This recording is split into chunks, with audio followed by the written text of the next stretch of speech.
नमस्कार, आप देख रहे हैं आज तक। आपके साथ मैं हूं सईद अंसारी। स्वागत है आपका दस्तक में।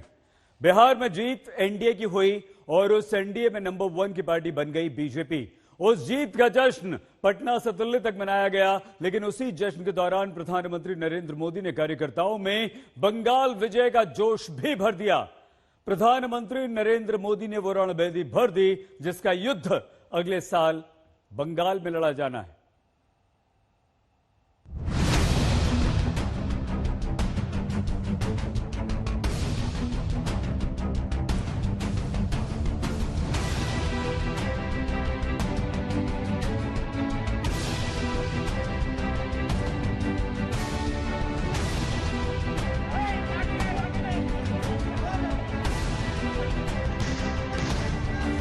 मौत का खेल खेल करके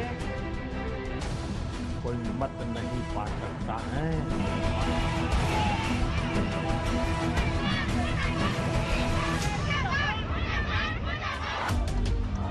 प्रधानमंत्री नरेंद्र मोदी ने नाम किसी का नहीं लिया, लेकिन बिहार में बीजेपी और एनडीए की जीत की झांकी दिखाते हुए कार्यकर्ताओं के लिए लक्ष्य की दिशा तय कर दी। प्रधानमंत्री मोदी ने बिहार विजय पर पार्टी के नेताओं और कार्यकर्ताओं की जमकर तारीफ की, फिर उनके हौसले की उड़ान बंगाल तक पहुंचा दी। देश के कुछ हिस्सों में उनको लगता है कि भारतीय जनता पार्टी के कार्यकर्ताओं को मौत के घाट उतार करके वे अपने मंसूबे पूरे कर लेंगे। मैं उन सबसे आग्रहपूर्वक समझाने का प्रयास भी करता हूं। मुझे चेतावनी देने की जरूरत नहीं है, क्योंकि वो काम जनता जनार्दन करेगी। जनता जनार्दन को अपने चुनावी रण का महारथी बनाकर प्रधानमंत्री मोदी ने पश्चिम बंगाल के चुनावी समर का बिगुल बजा दिया। भरपूर आशीर्वाद भी मिलेगा। पटना में जीत का जश्न अभी शुरू हुआ था कि प्रधानमंत्री मोदी ने 550 किलोमीटर दूर कोलकाता में जश्न के लिए जीत का टारगेट तय कर दिया। पश्चिम बंगाल में अगले साल विधानसभा के चुनाव होने हैं। वहाँ 10 साल से टीएमसी की ममता बनर्जी का राज है। ममता ने कम्युनिस्टों से सियासी जमीन खींचकर अपने लिए उस पर सत्ता की फूल पत्ती उगाई है। बीजेपी उसकी जगह अपना कमल खिलाना चाहती है। उस वोट की फसल को सींचने के लिए क्या बंगाल में खून बहाया जा रहा है? प्रधानमंत्री मोदी ने नाम तो नहीं लिया, लेकिन संदेश साफ आया कि बंगाल में बीजेपी के लिए राजनीतिक हिंसा सबसे बड़ा मुद्दा है। चुनाव आते हैं, जाते हैं, जय पराजय होता रहता है। कभी ये बैठेगा, कभी वो बैठेगा, लेकिन ये मौत का खेल लोकतंत्र में कभी नहीं चल सकता। और मौत का खेल खेल करके कोई मत नहीं पा सकता है। ये जरा दीवार पर लिखे हुए शब्द पढ़ लेना। बंगाल में चुनाव को लेकर घमासान तेज है। इस बीच माहौल कैसे बदला है, इसको समझिए। बिहार चुनाव जीतकर बीजेपी का मनोबल कोलकाता तक पहुंच रहा है। दूसरी तरफ बंगाल में हिंसा का दौर जारी है, जिसमें ताजा मामला अलीपुरद्वार में बंगाल बीजेपी प्रमुख दिलीप घोष के काफिले पर हमला हुआ। एक हफ्ते पहले गृहमंत्री अमित शाह के बंगाल दौरे से भी सियासी माहौल गरमाया और अब प्रधानमंत्री नरेंद्र मोदी ने भले ही जेएनयू में स्वामी विवेकानंद की प्रतिमा का अनावरण किया, लेकिन इसके सियासी संकेत बंगाल में सत्ता स्थापना के मंसूबों तक जाते हैं। अगर अपने नेता पर हिंसक हमले से बीजेपी आक्रामक है, तो जवाब में टीएमसी के नेता भी बाहें चढ़ा रहे हैं। लड़ाई माठे देखा होबे, राजनीतिर मंचे देखा होबे। जय जय नंदीग्राम, संगे आছেন তো? এই লড়াইতে মানুষ জিতবে, গণতন্ত্র জিতবে। শুভেন্দু অধিকারী ভয় পায় না। भारत माता के जिंदाबाद शुद्ध ममता बनर्जी बोले ना, बाद बाकी सबाई बोले। কেন মমতা बनर्जी भारतवर्ष को पसंद करें ना, उन्हीं पाकिस्तान को पसंद करें। बंगाल की मिट्टी से क्रांति और नव जागरण की फसल उगती है, लेकिन दुर्भाग्य ये भी है कि चुनाव के वक्त वहां बेगुनाहों का खून भी बहता है। एक बार फिर बंगाल चुनाव के मुहाने पर खड़ा है और हिंसा की आहट तेज हो गई है। मनोज गहलोत के साथ इंद्रजीत कुंडू, कोलकाता, आज तक। पश्चिम बंगाल में पिछले 9 साल से ममता बनर्जी की सरकार है। पश्चिम बंगाल में पिछले लोकसभा चुनाव में बीजेपी नंबर 2 की पार्टी बनकर उभरी है। अब अगले साल यानी कि 2021 में पश्चिम बंगाल में विधानसभा के चुनाव होने वाले हैं, लेकिन उसके लिए बीजेपी और टीएमसी की टक्कर में बंगाल की सड़कों पर खून टपक रहा है। पिछले 3 सालों में 40 से ज्यादा राजनीतिक हत्याएं बंगाल में हो चुकी हैं और अब हमला हुआ है प्रदेश बीजेपी अध्यक्ष दिलीप घोष के काफिले पर।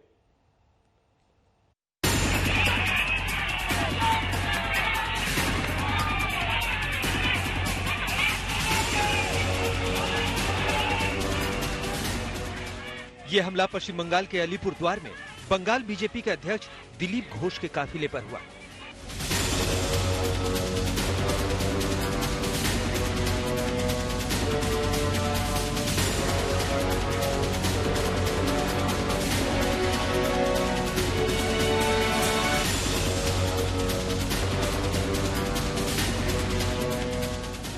खुशनसीबी रही कि दिलीप घोष बाल बाल बच गए। हमला कोई नई बात नहीं है, 50 बार हो चुका है और जितना हमला हुआ उतना बीजेपी बढ़ा। आज हमारे कार्यकर्ताओं के अंदर जो जोश है, हिम्मत है, तो हमला झेल के हम आगे बढ़े हैं। 18 एमपी जिताए हैं। हमने स्लोगन दिया था 19 में हाफ और 21 में साफ। लोगों ने हाफ किया है और 21 में साफ करना है टीएमसी को। और जितना वो घबरा रहे हैं, डर रहे हैं, हार रहे हैं, पीछे हट रहे हैं, पब्लिक से दूर जा रहे हैं, उतना बौखला आकर के हमारे ऊपर हिंसक आक्रमण कर रहे हैं। इसको कैसे झेलना हमको मालूम है। हमारे कार्यकर्ताओं का उतना मनोबल ऊंचा है कि इससे कुछ होने वाला नहीं है। इस हमले में कालचीनी विधायक की गाड़ी चपेट में आ गई।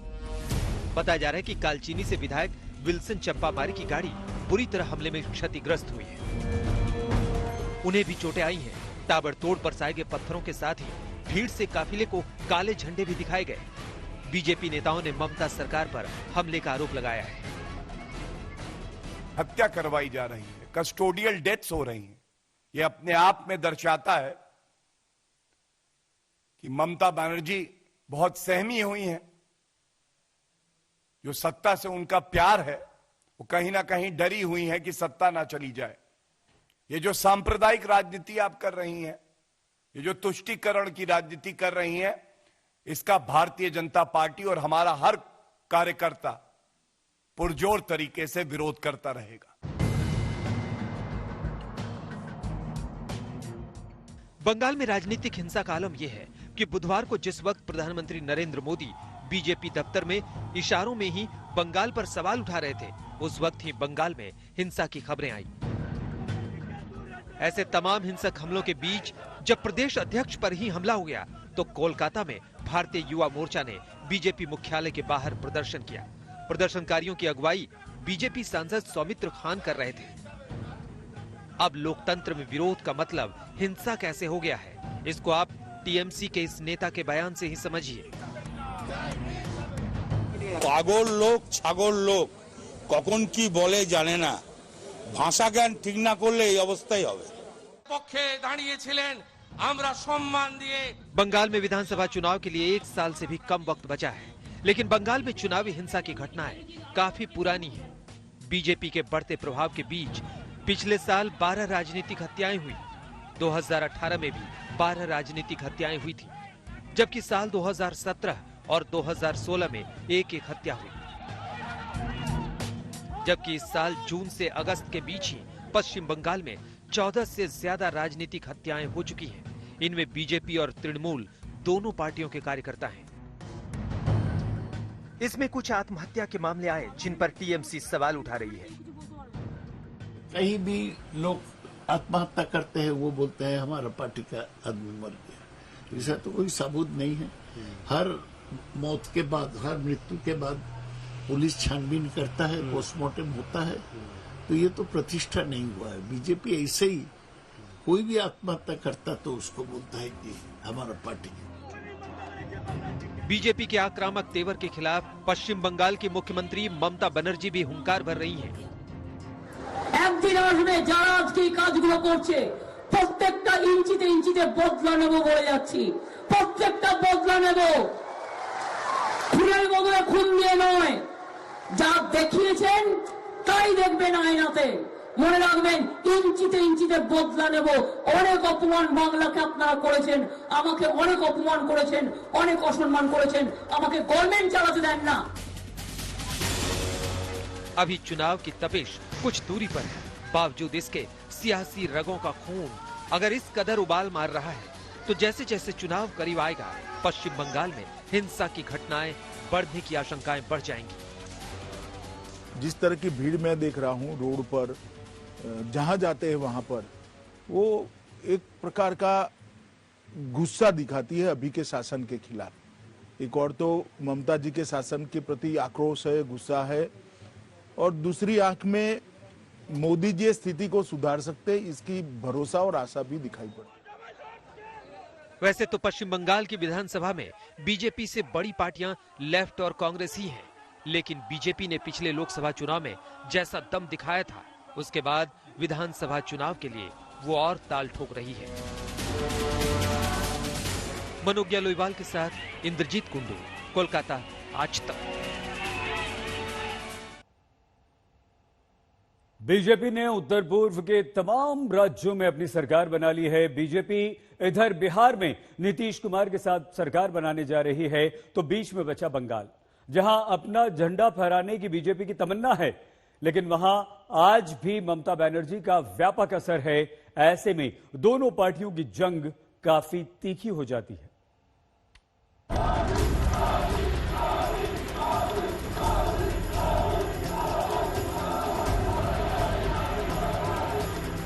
पिछले लोकसभा चुनाव में जो नतीजे आए उसने बीजेपी की ताकत को 303 बना दिया।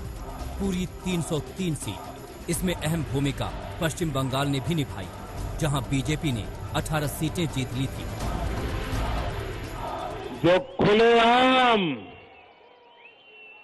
बूथ लूटने के लिए केंद्रीय सुरक्षा बलों पर हमला करने के लिए अपने कार्यकर्ताओं को भड़काते हैं, उनको यहां की जनता ने अब ठीक करना शुरू कर दिया है।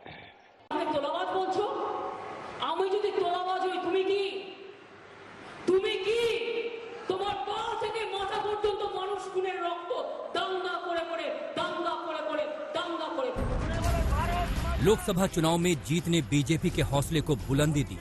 इसको समझने के लिए पश्चिम बंगाल में लोकसभा और विधानसभा चुनाव में बीजेपी की बढ़ती हैसियत को देखिए।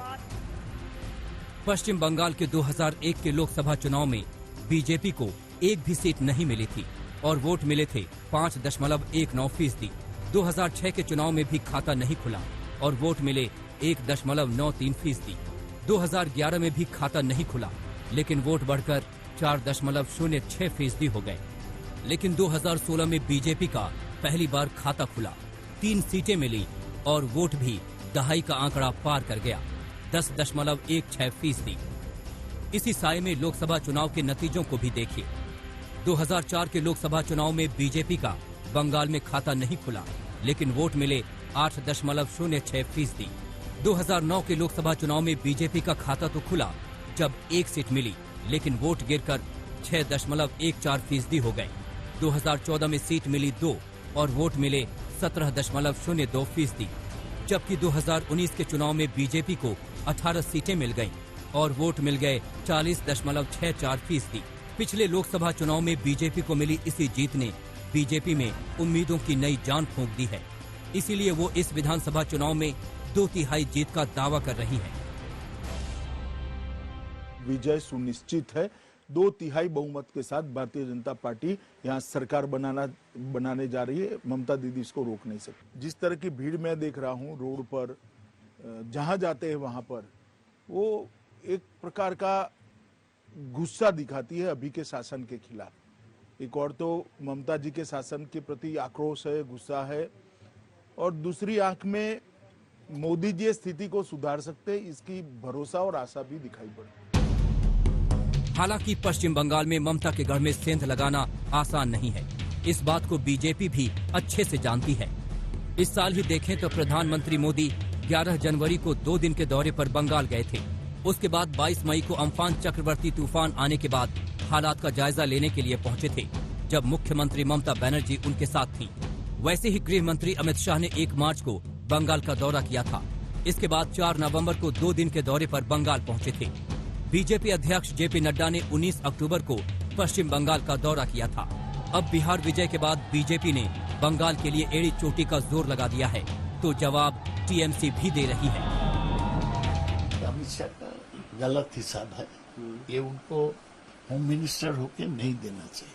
हम तो चाहते हैं वो एक व्हाइट पेपर पब्लिश करे, वो दिखाए कि पुलिस का रिपोर्ट के अनुसार कहाँ किसको हत्या हुआ है, तब हम उसको जवाब देंगे एक एक करके। ऐसा ही कोई फिगर बोल देने से वो साबित कुछ नहीं होता। बीजेपी के लिए पश्चिम बंगाल की अहमियत इस लिहाज से बढ़ जाती है कि लोकसभा में शानदार जीत से विधानसभा जीतने की आशा बढ़ गई है। उत्तर पूर्व के तमाम राज्यों में सरकार बनाने के बाद बंगाल पर उसकी नजर है। बंगाल बीजेपी के लिए भावनात्मक लिहाज से भी अहम है, क्योंकि उसके एक आदर्श पुरुष श्यामा प्रसाद मुखर्जी बंगाल से आते हैं। इस मकसद को पूरा करने के लिए बीजेपी एक तरफ आदिवासी इलाकों पर फोकस कर रही है, तो दूसरी तरफ पिछले काफी समय से आरएसएस की सक्रियता भी बीजेपी के लिए फायदेमंद हो सकती है। दूसरी तरफ बीजेपी के खिलाफ टीएमसी का पक्ष ये है कि बीजेपी के पास प्रदेश में मुख्यमंत्री का कोई चेहरा नहीं है। बीजेपी बंगाल में बाहरी लोगों का दखल बढ़ा रही है। बंगाल में जाति और धर्म की राजनीति नहीं चलेगी। टीएमसी हिंदू या हिंदी विरोधी नहीं है। इसके पीछे टीएमसी ये तर्क देती है कि ममता ने पुजारियों के लिए मासिक भत्ता और मकान देने का ऐलान किया। हिंदी भाषी लोगों को रिझाने के लिए दिनेश त्रिवेदी के नेतृत्व में हिंदी सेल बनाया। इस कोरोना काल में 37,000 दुर्गा पूजा समितियों को 50-50 हजार अनुदान देने का ऐलान किया। साथ ही पूजा समितियों को बिजली बिल से लेकर टैक्स तक में राहत देने का ऐलान हुआ।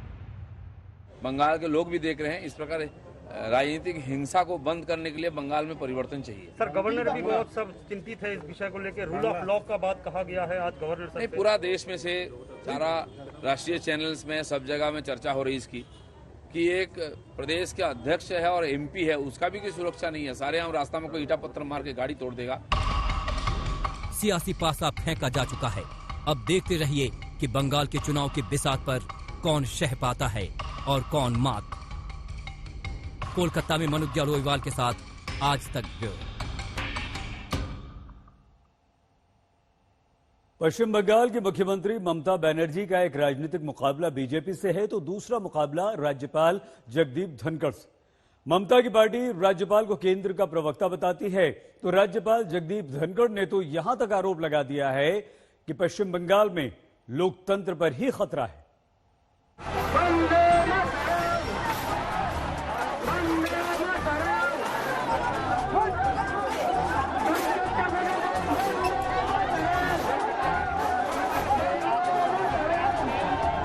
बीजेपी कार्यकर्ताओं का यह गुस्सा इस बात पर फूटा है कि बंगाल पुलिस ने उनकी विजय रैली को रोक दिया।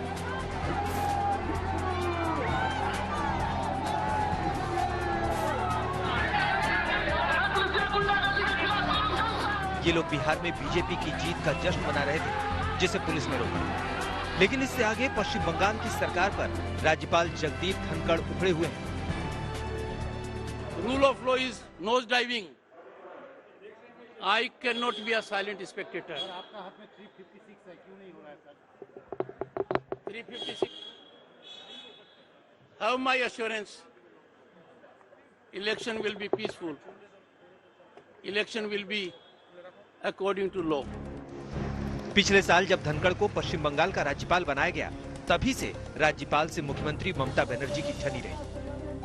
हाल के दिनों में देखें तो विवाद तब बढ़ा जब कुछ समय पहले राज्यपाल धनखड़ ने ममता बनर्जी को एक लंबा चौड़ा पत्र लिखा और उसे ट्विटर से सार्वजनिक कर दिया। राज्य में माओवादी गतिविधियों को लेकर भी राज्यपाल अपनी नाराजगी जता चुके हैं। पिछले दिनों एक सिख की पगड़ी खोले जाने पर भी राज्यपाल ने सरकार पर कड़े शब्दों में हमला किया। बैरकपुर में बीजेपी सांसद मनीष शुक्ला की हत्या के मुद्दे पर भी वो कानून व्यवस्था पर उंगली उठा चुके हैं। राज्य में महिलाओं से हिंसा, बलात्कार और अपहरण जैसे मुद्दे पर भी राज्यपाल का सरकार से दो हाथ हो चुका है। इस पर तृणमूल कांग्रेस राज्यपाल पर यह संगीन आरोप लगाती रही है कि वो केंद्र सरकार के प्रवक्ता की तरह काम करते हैं। You are a governor, I am an elected government. It is law and order is a state subject. It is not your subject. I will send my party representative there. Hopeful that something will come out of it, or is it party government? This is the party. BJP said that's why they are doing. They are the mouthpiece. इस पर खुद गृह मंत्री अमित शाह राज्यपाल का बचाव कर चुके हैं। भाजपा सरकार होगी तो भाजपा सरकार ही तो राज्यपाल अपॉइंट करेंगी, तृणमूल कांग्रेस थोड़ी ना करेगी। हम ही तो करेंगे, कौन करेगा? हमें ही करना है। जिसकी सरकार केंद्र में होती है वो राष्ट्रपति महोदय को अनुशंसा करता है और राष्ट्रपति महोदय इसको अपॉइंट करते हैं। पश्चिम बंगाल में हिंसा की बढ़ती घटनाओं के बीच राज्यपाल और मुख्यमंत्री की तनातनी आगे और भी बड़े संकट की तरफ इशारा कर रही है, खासकर जब चुनाव सिर पर है और तृणमूल बीजेपी दोनों ही जीत के लिए आर पार की लड़ाई के मूड में है। आज तक बंगाल विधानसभा की 294 सीटों के लिए अगले साल चुनाव होंगे। इन चुनावों में बीजेपी ने 200 सीटें जीतकर ममता बनर्जी की सत्ता को उखाड़ फेंकने का लक्ष्य रखा है। बीजेपी के चाणक्य अमित शाह ने ममता बनर्जी को घेरने के लिए चक्रव्यूह रच दिया है।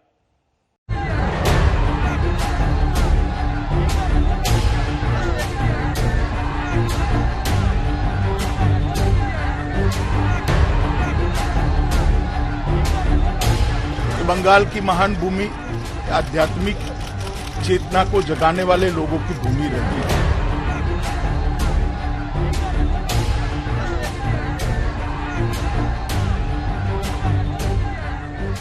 अपीसमेंट की पॉलिटिक्स, तुष्टीकरण की पॉलिटिक्स चल रही है। इससे बंगाल की ये महान परंपरा आहत हुई है। कुछ ही महीने बाद पश्चिम बंगाल में विधानसभा के चुनाव हैं, जहां ममता बनर्जी की तृणमूल कांग्रेस की टक्कर बीजेपी से होने वाली है। वहीं इस भीषण सियासी संग्राम के लिए बीजेपी के चाणक्य कहे जाने वाले अमित शाह मैदान में उतर चुके हैं। 5 और 6 नवंबर के 2 दिन के बंगाल दौरे में अमित शाह ने एजेंडा साफ कर चुनावी बिगुल फूंक दिया। विवेकानंद, श्री अरविंद, ऐसे कई भक्ति मार्ग के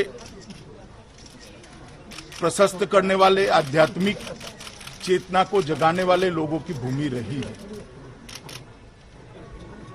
और आज वही भूमि पर जिस प्रकार से अपीसमेंट की पॉलिटिक्स, तुष्टीकरण की पॉलिटिक्स चल रही है, इससे बंगाल की ये महान परंपरा आहत हुई है।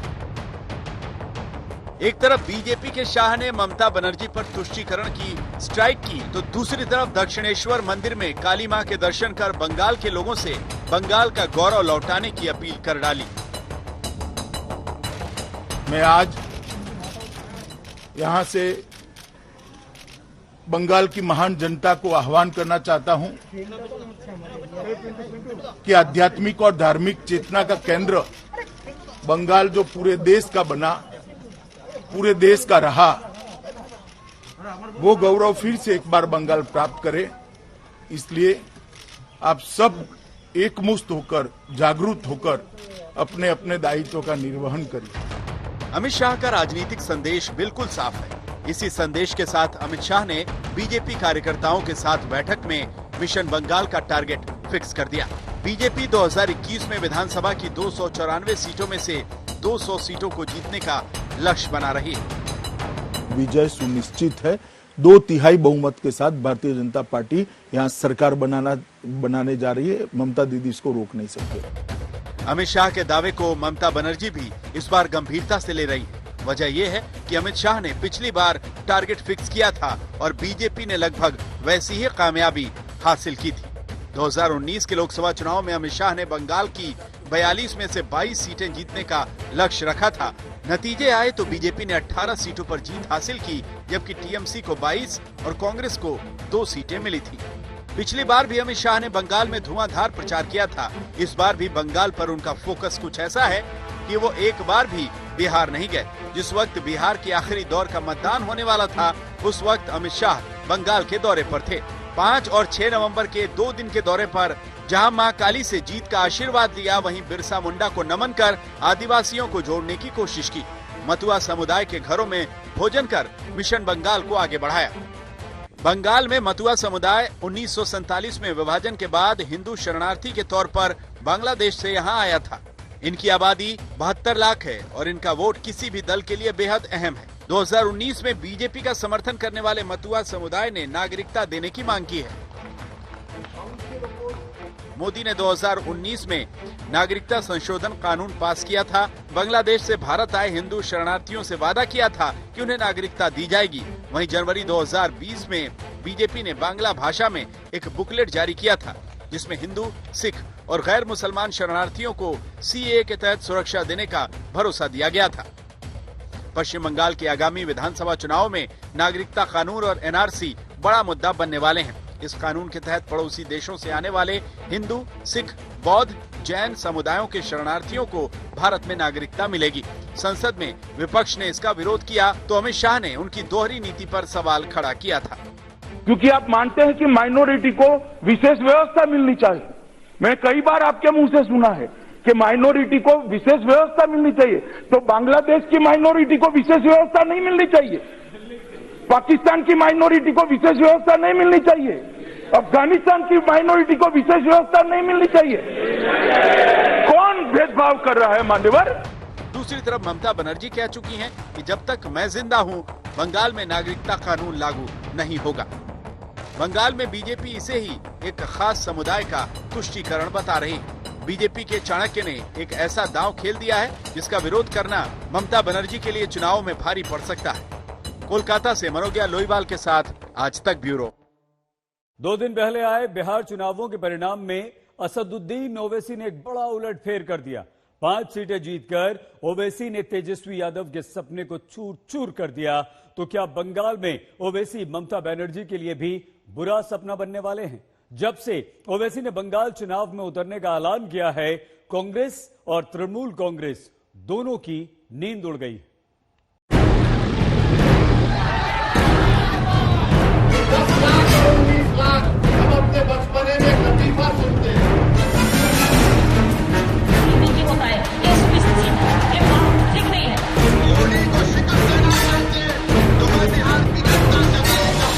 मैं बंगाल का इलेक्शन लड़ूंगा, क्या करेंगे आप? असदुद्दीन ओवैसी के इस बयान से बीजेपी जहां खुश होगी, वहीं ममता बनर्जी की चिंता बढ़ गई होगी। दरअसल बिहार में ओवैसी की पार्टी ने सीमांचल की 5 सीटें जीतकर महागठबंधन का खेल बिगाड़ दिया। इनमें से 3 सीटें कांग्रेस आरजेडी के पास थी। उसी तरह अगले साल पश्चिम बंगाल विधानसभा के चुनावों में वो ममता बनर्जी का खेल खराब कर सकते हैं। बिहार में हार के बाद कांग्रेस ने ओवैसी पर बीजेपी की बी टीम होने का आरोप लगाया था, लेकिन आज तक से बातचीत में ओवैसी ने कहा कि इससे उन्हें कोई फर्क नहीं पड़ता। मैं बंगाल का इलेक्शन लड़ूंगा, क्या करेंगे आप? मैं लड़ूंगा, यूपी का भी लड़ूंगा 2022 में, हर जगह लड़ूंगा मैं। जीत हार तो जनता तय करेगी, मेरे मुकद्दर में तो होगा। मगर ये जो इनका अहंकार है ना कि आप क्यों लड़ते हैं, हमको नुकसान होता है। बंगाल में असदुद्दीन ओवैसी की पार्टी लगातार उन इलाकों में पहुंच रही है जहां मुस्लिम वोटरों की तादाद ज्यादा है। बंगाल में मुस्लिम वोटर टीएमसी और कांग्रेस का माना जाता है। ऐसे में अगर बंगाल में ओवैसी की एंट्री होती है तो उनका वोट बढ़ सकता है और इस वजह से ही टीएमसी की चिंता बढ़ गई है। उसने ओवैसी को वोट कटुआ बता दिया है। असदुद्दीन ओवैसी का इसे तो अच्छा आदमी है, अच्छा पार्लियामेंटेरियन है, हमारे साथ बहुत दिन लोकसभा में है, लेकिन उसका नाम ही है वोट कटुआ। वो अमित शाह का राइट हैंड है और अमित शाह का ओर से वो वोट काटते हैं। बंगाल में मुस्लिम वोटरों की संख्या करीब 27% है, जो हार और जीत का अंतर तय करता है। कुल आंकड़े की बात करें तो करीब 16 जिले ऐसे हैं जहां 10% से अधिक मुस्लिम रहते हैं। इनमें भी 12 जिलों में तो संख्या 20% के पार पहुंच गई है। अगर सीटों का हिसाब लगाएं तो कुल 294 विधानसभा सीटों में से 90 पर मुस्लिम मतदाता ही जीत और हार का अंतर तय करते हैं। ऐसे में ओवैसी की एंट्री से कांग्रेस की चिंता भी बढ़ गई है।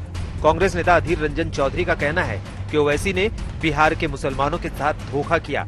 ओवैसी की वजह से ही बिहार में बीजेपी सत्ता में आई।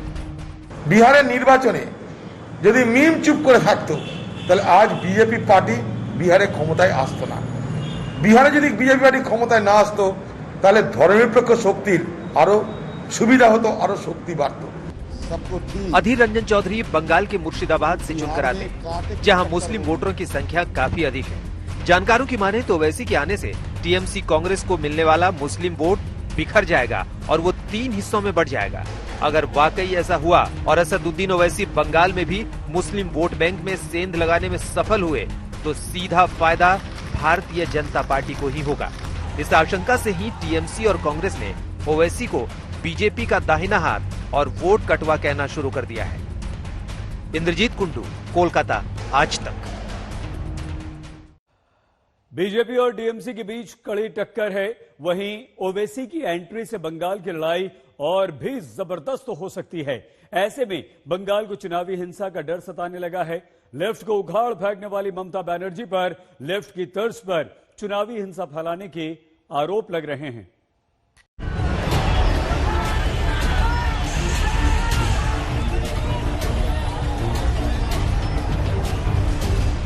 पश्चिम बंगाल में चुनावी हिंसा का इतिहास रहा है। कई दशकों से चली आ रही हिंसा अब भी जारी है। 2019 के लोकसभा चुनावों के दौरान कोलकाता में अमित शाह के रोड शो में भी हिंसा भड़क गई थी। इसी हिंसा के दौरान ईश्वर चंद विद्यासागर की मूर्ति भी तोड़ दी गई थी। हिंसा के लिए बीजेपी ने जहां तृणमूल कांग्रेस को जिम्मेदार ठहराया था, वहीं तृणमूल ने बीजेपी पर बाहर से भीड़ लाकर हिंसा फैलाने का आरोप लगाया था। पश्चिम बंगाल में हिंसा की शुरुआत 70 के दशक में हुई, जब सीपीएम उभर रही थी। फिर वो दौर भी आया जब 90 के दशक के अंतिम वर्षों में तृणमूल ने सीपीएम को चुनौती दी थी।